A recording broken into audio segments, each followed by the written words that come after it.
onweghị marriage dị sweet. Marriage niile nwechara issues na onye kechie nke ọ dịka udo adị. Nye ka na gwa gị, nya bụ na ofu ihe eme mapụ. Marriage is like a business. Either you gain or you lose. And when you lose business, ọ gaghị anara gị na continue na-eme business. The same thing called in a marriage. If you have a problem in marriage, ọ bụrụ ma ga-eme na ị gaghị continue, kama enye ihe a na-akpọ demarcation, a na-ebikwa ndụ. Enwe nwoke na nwaanyị na-ebi mana ha edinabeghị onwe ha ruo ihe dịka 5 to 6 years. Gaa jụọ ese. Maka na ha chọrọ ka ndụ ụmụ ha dị ogologo.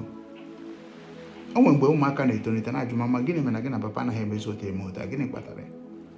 Mgbe ụmụaka tonitere ịghọta ihe bụ nsogbu ezinụlọ ka a na-akọrọ ha. Ọ bụrụ ọzọ kịta ije n'ụlọ ụka ndị dịka Ebuka Obi, ndị dịka Mbaka, were family issue, we na discuss where they supposed to discuss about the way of Christ. A lot have gone wrong. Mana ana m agwa ndị single mother, unu ejizina maka one or two things mapụ.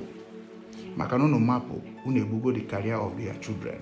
Unu destroy the future of that children. Unu nwa mụpụtara. Jisie n'ike n'ihe ọbụla ka unu na-eme. O nwerekwa ihe na-adịgide n'ụwa. Ghọtago, ndidi ka eji agafekwa ụwa niile, maka na ihe niile dị n'ụwa bụ nsogbu. Ya ka nsị ka m gwa unu.